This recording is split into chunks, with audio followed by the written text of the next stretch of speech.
지난번에 저희 그 투자론 하셨죠? 금융론 들어갔나요? 네. 저기 평균 분산 결정 평균 분산 결정 거기 그렇군요. 그러면 위험 관리 다 했고 이제 257페이지 가시면 평균 분산 결정법. 자, 거기 보시면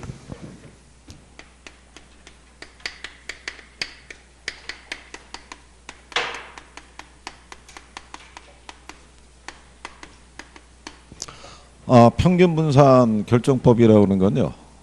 여기 분산이라는 게 위험이에요.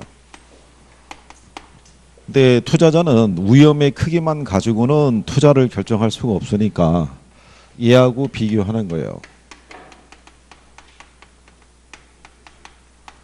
네, 그래서 이제 위험하고 기대 수익률이 있죠. 두 개의 크기를 비교해서 투자를 결정하는 것을 우리가 평균 분산 결정법이라고 얘기를 해요.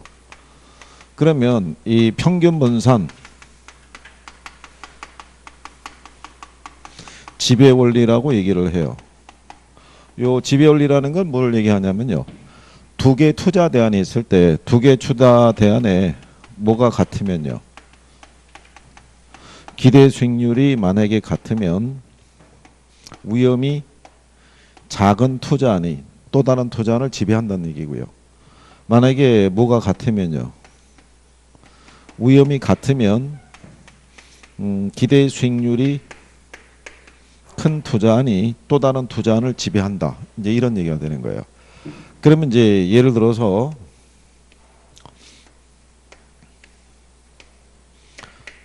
여기가 이제 수익률이고요. 여기가 표준 편차라고 그랬을 때 표준 편차는 기억하시나요? 표준 편차? 김총각 표준 편차가 뭐야?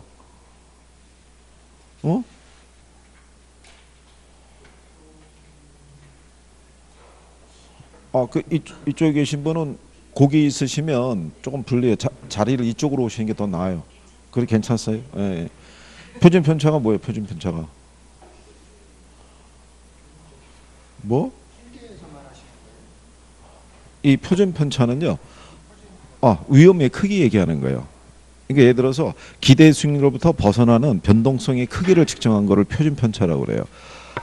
이 편차가 크면 내가 예상했던 기대 수익보다는 좀 동떨어진 결과가 나오겠죠. 그게 그럼 이제 예를 들어서 이런 거예요.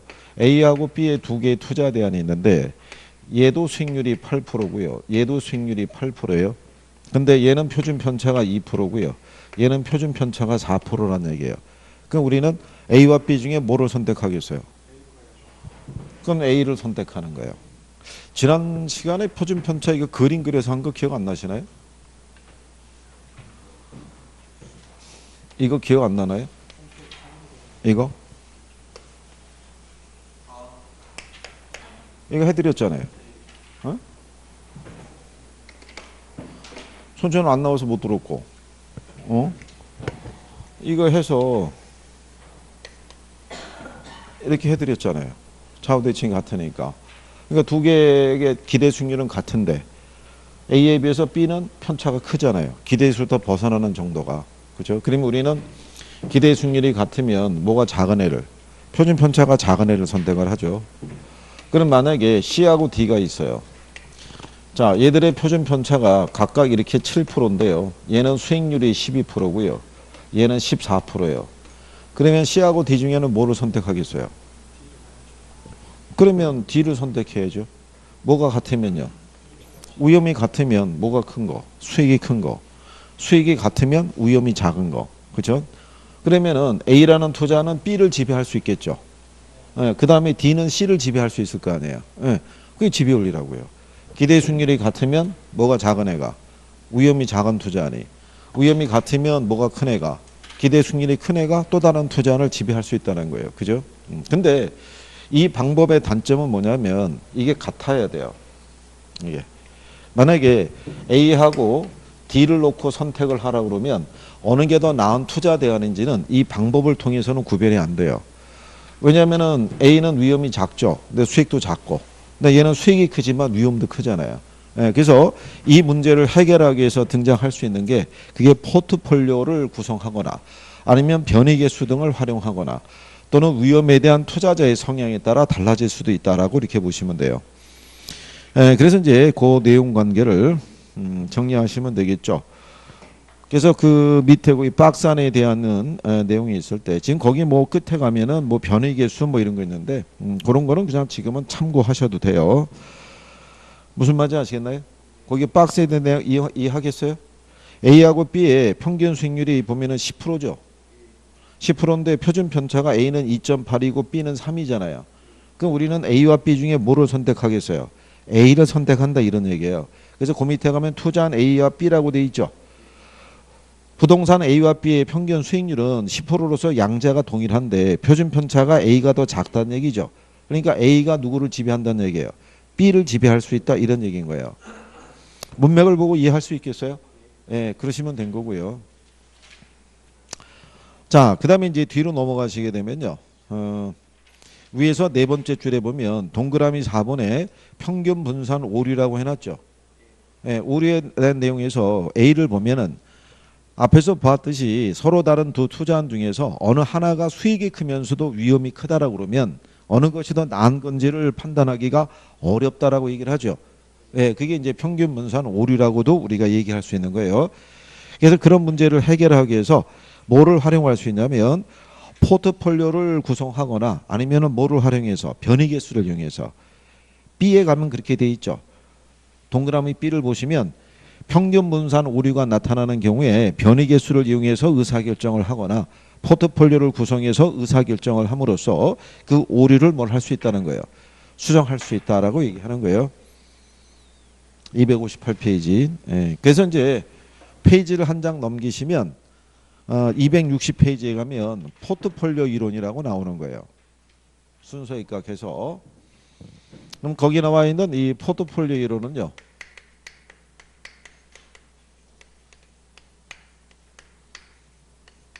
시험상에서 인용을 잘하는 거예요. 그러니까 여긴 정리를 잘 해둬야 돼요. 그죠? 그러니까 참고로 이렇게 생각하시면 돼요. 여러분들에게 시험 문제가 만약에 100이라는 게 주어진다 그러면 1회부터 29회 수강생까지만 그 수험생까지만 중요하고 30회 수험생은 이건 몰라도 된다. 이런 건 없어요. 그러니까는 수험생이라면 기본적으로 알아야 될 내용이 있죠. 예, 그중에 기존에 냈던 것 중에서 한 30%는 재구성해서 줘요. 그 다음에 한 30% 정도는 뭐냐면 알아야 될 내용을 또 계속 반복해서 출제를 해주는 거예요. 그러니까 결국은 한 60에서 70% 정도는 어떻게 되겠어요? 기본으로 알아야 될 내용이 계속 로테이션으로 돌아가는 거예요. 그래 매년 시험이 그의 시험마다 새로운 유형이 나올 수 있어요, 없어요? 그런 게 나오는 거죠. 그거 합쳐져서 이게 구성이 된다고 생각하시면 돼요. 그러니까 기본적으로 알아야 될 내용은 반드시 별표하고 정리해 두시면은 답을 맞출 수 있는 확률이 커지는 거예요. 자, 그럼 거기 하시면은 이 포트폴리오 이론 밑에 보면은 전통적인 자산 삼분법이라고 돼 있죠. 예, 그거는 그냥 간단하게 생각하시면 돼요. 우리가 만약에 자산 구성을 예금과 주식과 부동산으로 나눠서 투자하는 것 있죠. 예, 이거는 최적 포트폴리오가 아니라 그냥 포트폴리오 기법 중에 하나란 얘기예요. 무슨 말인지 아시겠나요? 예금에 투자했다가 또는 부동산에 투자했다 또는 주식에 투자했다 그래서 다른 자산들보다 훨씬 유리한 뭐 수익이 내거나 그러진 않는 거예요. 그냥 일반적인 포트폴리오의 일종이다라고만 이렇게 생각하시면 돼요. 그래서 거기 그립 박스 밑에 가면 동그라미 2번 있죠. 동그라미 2번에 보면 자산을 부동산, 예금, 주식 등으로 3분한다고 해서 반드시 좋은 결과를 얻는 것은 아니다 이런 얘기예요. 그러니까 자산 3분법이라는 거는 여러 가지 가능한 포트폴리오의 일종이란 얘기지 이게 최적의 포트폴리오 의미하는 것은 아니란 얘기예요. 무슨 말인지 아시겠죠? 그냥 그런 정도로만. 그래 우리가 그 밑에 나오면 이제 포트폴리오에 이제 의의가 나와요. 포트폴리오라는 것은요. 무슨 투자를 해서 분산 투자를 해서 투자자가 겪을 수 있는 불필요한 위험이 있죠. 이거를 제거해서 안정적인 결합 편익을 획득하고자 하는 자산 관리의 방법을 우리가 포트폴리오라고 그래요. 그러면 여기서 보면은 이 분산 투자라고 있잖아요. 분산 투자. 근데 만약에 갑이라는 사람이 한 30억 있어요. 이 사람이 H 자동차 주식에 한 10억 투자하고요. L 자동차 주식에 10억. 그 다음에 G 자동차 주식에 10억 이렇게 투자했어요. 그러면 분산 투자했다고 할 수 있어요, 없어요? 여기다. 지금 H 자동차 주식으로 10억 사고, L 자동차 주식 10억 사고, G 자동차 주식 10억을 샀다 그러면 이 사람은 분산 투자했다고 볼 수 있어요, 없어요? 이건 분산 투자가 아니란 말이에요. 이건 그냥 하나의 자산에 투자한 거랑 똑같아요. 다 자동차 관련주잖아요.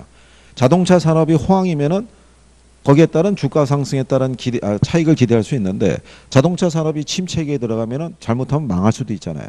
그죠? 그러니까 여기서 우리가 분산 투자한다는 거는 그래서 여러분들이 거기 포트폴리오 이론의 의의를 보시면 의의를 중간에 포트폴리오 이론은 자산이 하나에 집중돼 있을 때 발생할 수 있는 위험을 줄이기 위해서 여러 종류의 자산에 분산해서 투자함으로써 안정적인 수익을 얻고자 하는 자산 관리의 방법이다 이렇게 해놨잖아요.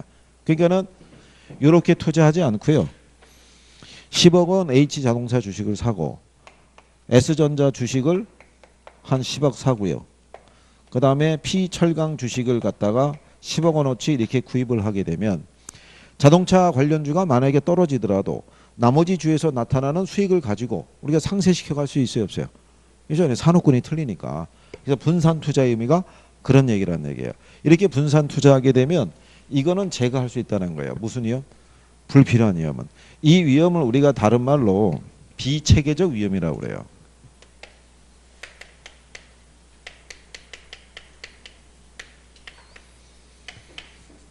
그러니까 이거는 왜 불필요한 위험이 되냐면요. 이거는 투자자가 추가적인 비용 부담 없이 단순히 자산 구성을 어떻게 해야 돼요?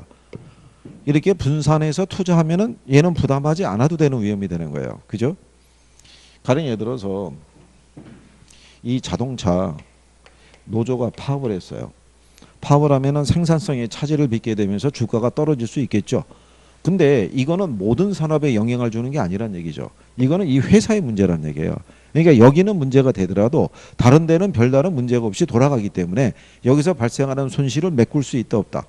메꿀 수 있다 이런 얘기가 되는 거예요. 그러니까 이 사람의 입장에서는 하나의 자산에만 집중 투자하지 않고 무슨 투자하면 이게 위험과 수익의 크기가 다른 자산에 분산 투자하면은 이 위험은 내가 겪지 않아도 된다 이런 얘기인 거예요. 그래서 다른 말로 불필요한 위험이다라고도 얘기해 주는 거예요. 자, 그래서 이제 옆 페이지에 그 의의를 이제 그렇게 보시면 되겠고요. 261페이지에 가면 맨 상단에 양가로 3번에 포트폴리오의 위험과 수익이라고 돼 있죠. 근데 그 밑에 가면은 포트폴리오의 위험이라고 나와 있죠. 네, 그건 별표하는 거예요. 그러면 여기서 이제 여러분들이 배우시는 게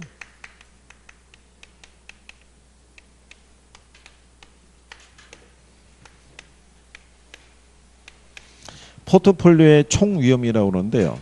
이 포트폴리오의 총 위험은 두 가지로 구성이 되어 있어요. 하나가 체계적 위험이라는 게 있고요. 또 하나가 비체계적 위험이라고 되어 있어요.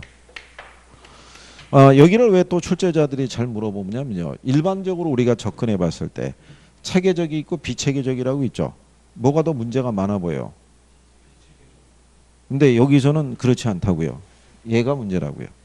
얘는 제거할 수 있어요. 분산 투자에서. 근데 얘는 제거할 수 있다 없다. 없다. 그러니까 상식으로 접근하면 틀리는 거예요. 그래서 출제자들이 요거의 의미를 바꿔서 가끔씩 인용을 해주는 거예요. 그러니까 체계적 위험이라는 거는 무슨 투자를 하더라도 분산 투자하더라도 이거는 피할 수 없는 위험인 거예요.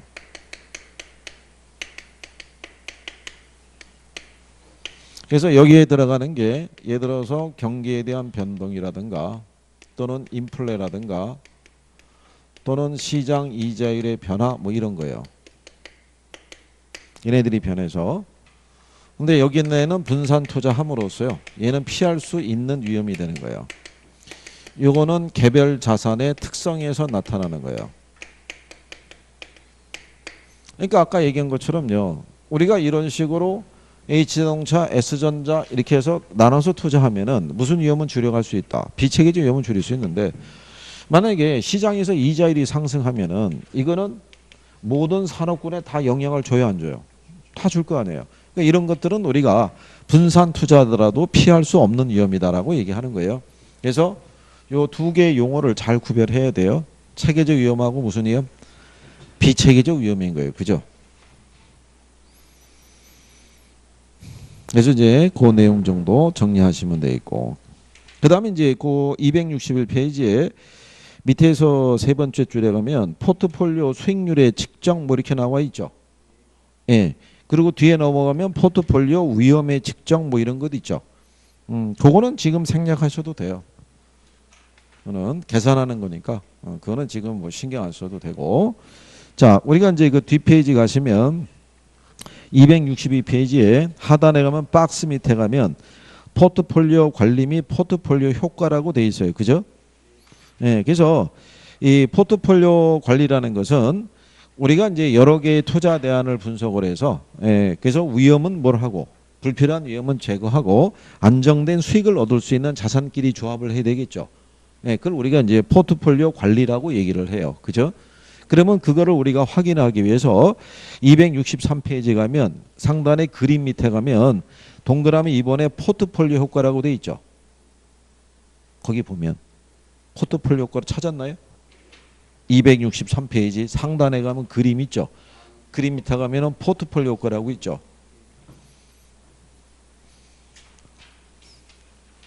이거 웬만하면 이렇게 나란히 앉는 것도 방법이에요. 그죠? 선생은 오른쪽 페이지 보면서 계속 얘기하고 있는데 왼쪽에서 찾고 있거나 막 이러면 여기는 거기 상단에 그림 나와 있잖아요. 그죠? 그림 있는데 그림이 없는 페이지가 펼쳐져 있으면 지금 못 찾고 있다는 얘기잖아요. 그죠?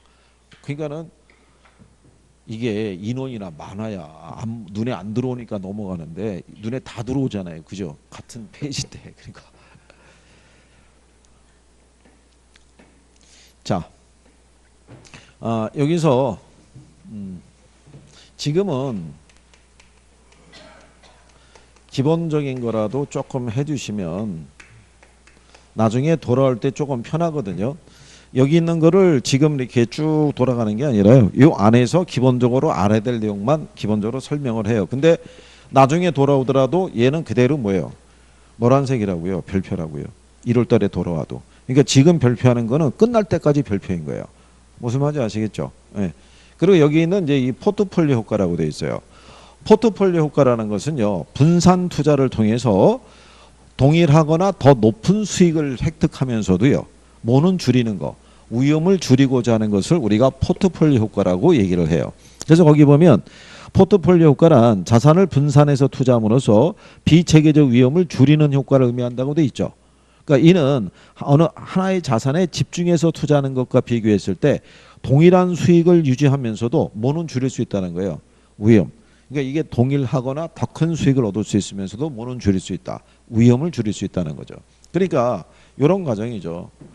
우리가 아까 A하고 D를 놓게 되면은 어느 것을 선택할지가 어떻게 돼요? 불가능하다고 그랬죠. 이 방법상에서. 그러면 이런 얘기죠. 분산 투자했을 때 수익률이고 이게 표준 편차라고 그랬을 때요. A하고 D가 있어요. 그럼 A는 이게 8%고요. 얘가 2%. 근데 D는 이게 7%인데 이게 14%예요. 그러면 수익률만 놓고 보면은 D가 좋잖아요. 근데 뭐가 커요? 위험이 크잖아요. 근데 이 위험은 이 두 개의 위험으로 구성이 되어 있다고 가정해 보세요. 그러면 이 안에서 얘는 제거할 수가 없지만 얘는 분산 투자함으로써 줄여갈 수 있어요, 없어요? 그러면 얘는 줄이면서도 동일하거나 더 큰 수익은 가져갈 수 있다는 거죠. 그래서 그런 요건이라고 생각하시면 돼요. 그래서 그 밑에 가면 상관계수라고 나와 있죠. 그래서 이 포트폴리오 효과의 측정은 상관계수로서 측정하는 거예요. 그래서 거기 보면 상관계수라고 돼 있어요. 그죠? 상관계수라는 것은요. 두 개의 투자 자산의 수익성의 움직임의 방향성을 나타내는 거예요. 그럼 두 개의 자산이 있으면 수익성의 크기가 같은 방향으로 비슷하게 가는 애들도 있고 반대로 가는 애들도 있을 수 있어요, 없어요? 네, 있을 수 있을 거 아니에요. 그거를 이제 우리가 설명하는 거예요. 자, 그래서 여러분들이 보시면 여기 밑으로 가면 또 안 보이겠죠. 자,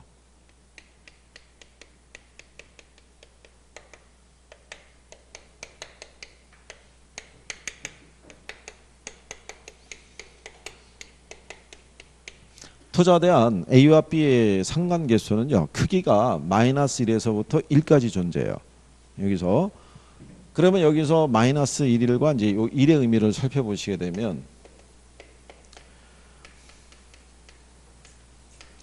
자산이 A가 있고 A는 이게 소주 사업이고요.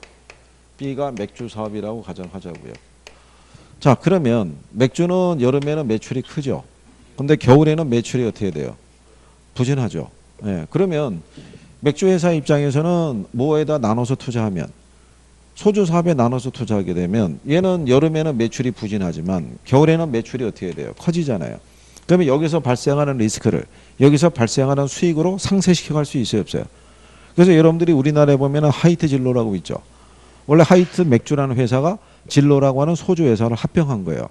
그래서 이제 명칭을 하이트 진로라고 바꾼 거예요. 그러면 걔네는 연중 안정적인 수익을 가지고 갈 수 있어요, 없어요? 있겠죠. 그럴 때 얘네 지금 화살표의 움직임이 반대죠. 반대일 때 얘가 마이너스 1이라는 건 뭐냐면 100% 반대라는 거예요. 두 개의 자산의 수익률의 움직임이 완전히 다른 거 얘기하는 거예요. 그래서 이게 상관계수의 수치가 마이너스 1이 나왔을 때가 이 위험 포트폴리오 효과가 이게 가장 최대가 되는 거예요. 무슨 말인지 아시겠나요? 근데 여기 C라고 있어서요. C가 청량음료예요. 자, 청량음료는 움직임이 맥주하고 어떻게 돼요? 비슷하겠죠. 이렇게. 그렇죠? 그러면 여러분들이 봤을 때 자산 구성을 할 때, 분산 투자할 때 이렇게 조합해서 투자하면 어떻게 돼요? 분산 효과가 있다 없다? 없을 거 아니에요. 조합하려면 이렇게 반대로 가야 될 거 아니에요. 그죠? 그럴 때 얘가 1이란 얘기는 뭐냐면 두 개의 자산의 수익률의 움직임이 100% 같다는 얘기예요. 완전히 똑같은 방향으로. 그 완전히 똑같은 방향으로 움직이는 자산 간에는 분산 효과가 있어요, 없어요? 없을 거 아니에요. 그래서 얘가 1일 때가 위험 분산 효과가 가장 최소가 되는 거예요.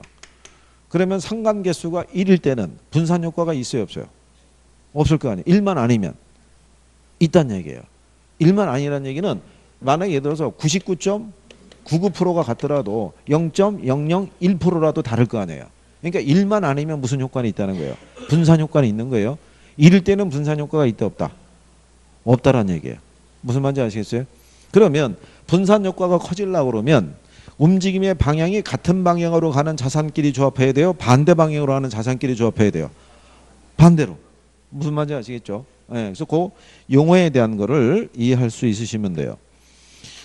그래서 그 내용에 대한 거. 그래서 여러분들이 263페이지에 거기 가시면 밑에서 6번째 줄 있죠. 263페이지. 263페이지. 그죠? 거기 하면은 밑에서 6번째 니은 있죠. 니은에 보면 상관계수가 마이너스 1에 가까울수록 분산 투자 효과는 크게 나타나고 마이너스 1인 경우에는 자산 구성 비율을 조정하면 비체계적 위험을 0까지 줄일 수 있다는 거예요. 완전히 제거할 수 있는데 상관계수가 1에 가까울수록 분산 투자 효과는 작게 나타나고 상관계수가 1인 경우에는 비체계적 위험을 전혀 줄일 수 없다 이렇게 해놨잖아요. 거기까지만 일단은 정리해달라 이런 얘기예요. 자, 그래서 이제 그런 내용을 여러분들이 정리하는 거고요. 그래서 이제 뒷페이지 넘어가시면 264페이지 있죠. 264페이지 가면 위에서 세 번째 줄에 가면 동그라미 리을이라고 있죠. 예. 예, 그거는 이제 기억하시는 거예요. 상관계수가 의미하는 바는 투자안의 수익률의 변동이 유사한 경우에는 양의 상관계수를 갖고요. 이게 분산 투자 효과가 적다는 얘기고. 만약에 수익률의 변동이 서로 반대 방향으로 되도록 분산 투자해야지만 효과가 있다는 거예요. 그래서 그 문장에 대한 내용을 여러분들이 뭐 할 수 있으시면 돼요. 이해할 수 있으면. 그죠? 그러면 그 다음에 나오는 최적 포트폴리오 이거는 지금은 안 해도 되고요. 267페이지 한번 가보세요. 267페이지 가시면 거기 예제 하나 있죠. 예제. 거기 1번 지문에 보면 두 자산으로 포트폴리오를 구성할 때 포트폴리오에 포함된 개별 자산의 수익률 간 상관계수가 1인 경우에는 분산 투자 효과가 없다고 해놨죠. 그러니까 1일 때는 분산 투자 효과가 있어요, 없어요? 없어요. 근데 1만 아니면 그 효과가 있다는 거예요. 그 다음에 거기 4번 지문에 보시면 포트폴리오 분산 투자를 통해서 비체계적 위험뿐만 아니라 체계적 위험도 상쇄시킬 수 있다고 해놨죠. 걔가 틀린 거예요. 우리가 조금 아까 체계적 위험은 피할 수 있다 없다? 피할 수 없는 거예요. 그러니까 예를 들어서 우리가 소주, 맥주, 청량음료 이렇게 분산 투자했죠. 예, 그러면 이렇게 계절의 변동에 따른 거는 이게 크기가 다른 애들끼리 조합하면은 줄여갈 수가 있는데 만약에 시장에서 뭐가 상승하면요. 이게 상승하면 이거 모든 자산에 다 영향을 줄 거 아니에요. 그러니까 피할 수가 있다 없다. 없다 이런 얘기예요. 근데 간단하게 주죠. 체계적 위험하고 비체계적 위험에 대한 용어만 구별할 수 있으면은 바로 맞출 수 있잖아요. 근데 나중에 여러분들이 기출문제집 보시게 되면 이렇게 해서도 물어본 게 한 3-4번 물어봤어요. 바꿔서. 그러니까 그 정도 용어는 꼭 기억하시면 돼요. 체계적 위험하고 비체계적 위험이 있죠. 예, 그래서 그런 정도만 뭐 해주시게 되면 나중에 그 269페이지 한번 가보세요. 269페이지 가면 문제 2번 있죠. 예, 하단에 2번에 보시면 자 1번에 인플레이션, 경기 변동 등의 체계적 위험은 분산 투자를 통해서 제거가 가능하다 이렇게 해놨죠. 가능해요? 불가능해요? 불가능하죠. 그럼 걔는 틀린 거죠. 그 다음에 투자 자산 간의 상관계수가 1보다 작을 때 있죠. 분산 효과가 있어요? 없어요? 위험 절감 효과가. 1만 아니면 나타난다 그랬잖아요. 1만 아니면. 1이라는 거는 100% 똑같은 방향으로 하기 때문에 분산 효과가 안 나타나는데 1만 아니면. 그러면 지문 3번에 보면 두 개의 투자 자산의 수익률이 서로 다른 방향으로 움직이죠. 그러면 상관계수가 양의 값을 갖는 게 아니라 무슨 값을 가져요? 음의 값을 가지죠. 그래서 위험 분산 효과가 커지겠죠. 근데 작아진다 그랬으니까 틀렸을 거 아니에요. 그러니까 지금 여러분들이 배운 지금 요 내용이 시험상에서 기본적으로 인용하는 내용들이에요. 그러니까 그것들을 이제 잘 정리하셔서 구별하시면 되는 거예요. 그래서 뒤로 넘어가 보시면요. 지문 5번 있죠. 5번에 보면 포트폴리오에 편입되는 투자 자산 수를 늘림으로써 체계적 위험을 줄여 나갈 수 있으며 그 결과로 총 위험은 줄어들게 돼 있다고 돼 있죠. 근데 체계적 위험은 줄일 수 있어요, 없어요? 없잖아요. 그죠? 그러면 여러분들이 지금 4번에 대한 거는 안 배우셨는데 4번이 무슨 말인지는 몰라도 지금 배운 것만 갖고 제거하면은 남는 게 4번밖에 없잖아요. 그러면 답이 그냥 개가 되는 거예요. 올바른 거 찾으라고 그랬을 때. 그리고 그 밑에 문제 3번 있죠. 3번에 가면은 2번 지문이 있죠. 체계적 위험은 지역별 또는 용도별로 다양하게 포트폴리오를 구성하면 피할 수 있다 이렇게 해놨잖아요. 이거 그냥 뭐 계속 나오죠. 기본적으로. 그러니까 이거는 용어상에서 정리만 잘 해두시면 돼요. 그러면 나중에 여러분들이 조금만 하시게 되면은 거기 문제 4번이 있죠. 4번에도 보게 되면 1번에 이렇게 돼 있죠. 투자 대안별 수익률 변동이 유사한 추세를 보일 것으로 예측되는 부동산에 분산 투자하는 게 좋다라고 돼 있죠. 그러면 틀릴 거 아니에요. 수익률의 움직임이 서로 다른 방향으로 가야 될 거 아니에요. 그러니까 기본적인 내용만 조금 하실 수 있으시면 돼요. 그러면 나오면 맞출 수 있다는 거죠. 그 다음에 이제 페이지 넘기셔서 273페이지 가시면 화폐 시간가치 논리가 있어요. 요거는 이번에 갈 때는 그냥 생략해드려요. 이거는 처음에는 뭐 굳이 안 하셔도 돼요. 문제 구성이 근래에는 출제가 된 게 거의 계산 논리로만 나왔어요. 이게 그래서 내용은 많은데 실제 시험에서 나오면 한문항 수준이에요. 한문항. 그리고 기본적인 것만 알면 또 맞출 수 있어요. 그러니까 너무 걱정하지 마시고. 다만 그 나중에 그 집에 가서 이 책 펼쳐놓을 때는 이런 파트 펼쳐놓는 거예요. 그래서 집에 있는 식구들이 봤을 때 어려운 거 공부한다고 이렇게 생각할 거예요. 그죠? 액션을 취하기 위해서. 그냥 그렇게만 해놓는 거고. 자, 우리는 이제 282페이지 가시면 거기 현금 수지 측정이라고 돼 있죠. 여기서부터가 뭐냐면요. 이게 이제 부동산 투자 분석 및 기법이라고 그래요. 그러니까 우리가 왜 투자론에서는요. 여러분들의 시험 목차가 2개라고 그랬죠. 하나가 부동산 투자 이론이 있고 하나가 부동산 투자 분석 및 기법이 있다고 그랬어요. 그러면 이 투자 이론에서는 지금까지 뭐 배우신 거냐면 위험과 수익에 대한 거를 배우신 거예요. 이게 투자자들은 자기가 투자하게 되면 위험을 감수해야 되잖아요. 그럼 위험에 대한 대가를 요구하는 게 수익이잖아요. 그죠? 근데 그러면 내가 부담할 위험의 크기가 어떤 건지, 그 위험은 줄일 수 있는 건지, 뭐 위험 관리는 어떻게 해야 되는 건지, 이런 것들을 쭉 배운 거예요. 포트폴리오도 위험 관리 기법이에요. 얘도. 그러면 여기 있는 이제 투자 분석 및 기법은 뭐냐면요. 만약에 갑이라는 사람이 여기 부동산이 있는데 이 부동산의 가치가 예를 들어서 한 10억 정도 돼요. 그럼 10억이라는 이 부동산에 내가 투자하려고 그러면 이 부동산으로부터 어느 정도의 현금 흐름이 발생하는지는 알아야 되잖아요. 그죠? 10억을 투자했는데 얼마를 내가 수익이 날지 비용 지출은 얼마가 될지조차가 파악이 안 되면 투자해봐야 의미가 없잖아요. 그냥 돈 날리는 거랑 똑같잖아요. 그러면 여기 보면은 이게 룸이 한 20개가 있대요. 20개. 20개가 있는데 주변 시세를 봤을 때 실당 한 50만 원 받을 수 있대요. 월. 그럼 한 달에 벌어들 수 있는 수익이 얼마겠어요? 1,000만 원이잖아요. 근데 우리가 이 부동산에서 발생하는 현금 흐름을 측정할 때는 월간 수익을 측정하는 게 아니고요. 연간 수익을 측정하는 거예요. 그러니까 월간 수익을 구해서 곱하기 얼마 하면 12 하면은 연 얼마 들어오겠어요? 1억 2천 들어올 거 아니에요. 그죠? 예. 그래서 여기서부터 출발하는 거예요. 그러면 여기서 나오는 요 투자 분석은 뭐를 기초로 이루어지냐면 이걸 기초로 이루어져요. 현금 흐름. 근데 요 현금 흐름은 두 가지로 나눠져요. 영업 현금 흐름이라는 게 있고요. 매각 현금 흐름이라는 게 있어요. 그러면 요 두 가지의 논리가 나오는 건 뭐냐면 이 사람은 이 부동산에 투자했을 때요. 10년, 20년 이렇게 투자 운영하는 게 아니라 한 5년 정도 보유하고 있다가 다시 팔아버린다는 가정이에요. 그러면 이 사람이 보유하고 있을 때 임대 수익 나올 수 있죠. 근데 나중에 얘 처분하게 되면 양도 차익도 발생할 수 있어요, 없어요? 있으니까 두 개의 흐름을 다 파악한다는 얘기예요. 그래서 여러분들이 보시면 거기 282페이지에 보시면 2번에 영업수지 계산이라고 있죠. 굵은시로. 예, 걔는 별표 3개예요. 그러니까 시험상에서 인용을 자주 하는 거예요. 그죠? 그러면 거기 보시면은 1번에 가능총소득이라고 있죠. 두 번째 유효총소득이라고 있죠. 세 번째 순영업소득이라고 있죠. 네 번째 세전현금수지라고 있죠. 다섯 번째 세후현금수지라고 있죠. 예? 예, 걔네가 영업현금 흐름이에요. 요거. 그러니까 자, 이 얘기예요.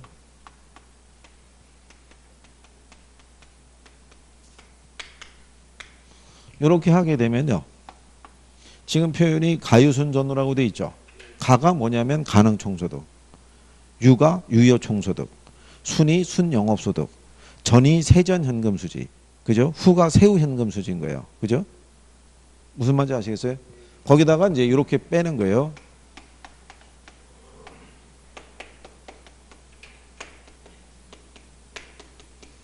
이렇게 해서 공경부서라고 해서 대입을 하면요. 공이 뭐냐면 공실.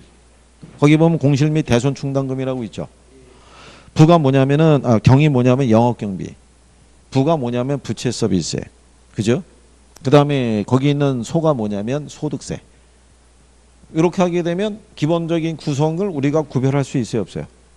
이거 순서도 물어보는 거예요. 순서도 물어보고 가로놓기로 나온 적도 있고요.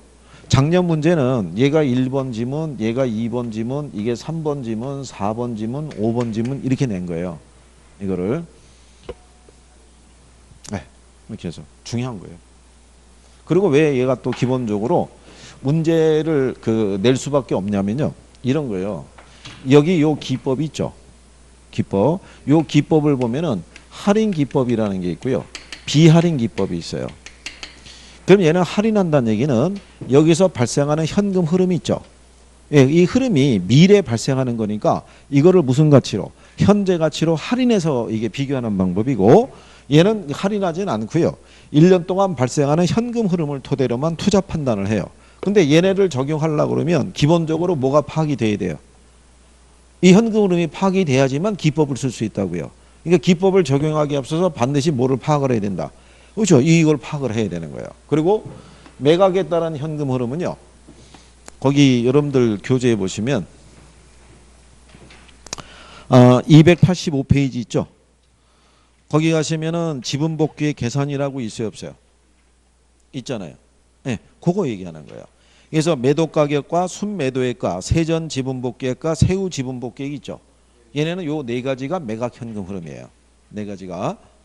지금은 그렇다는 정도로만 해주셔도 돼요. 그러면 여러분들이 284페이지에 보시면 거기 예제 있어요, 없어요? 예제 하나 있죠. 284페이지. 찾으셨나요? 예제. 자, 1번 지문에 보면 투자에 따른 현금 흐름은 영업 현금 흐름과 매각 현금 흐름으로 나누어 예상할 수 있다 이렇게 해놓잖아요. 그러니까 흐름은 몇 가지가 있다는 거예요? 두 가지가 있다라고 얘기하는 거예요. 근데 이제 여러분들이 거기 3번에 보면 세전 현금 흐름은 이렇게 돼 있죠. 3번 지문에. 세전 현금 흐름은 순 영업소득에서 뭐를 차감해서 부채 서비스액을 차감해서 계산한다라고 돼 있죠. 그럼 여기 보시면 가유 순 전 후잖아요. 그러면 순 영업소득이고 부가 뭐겠어요? 부채 서비스액. 여기서 이거 공제하면 얘가 나온다는 거죠.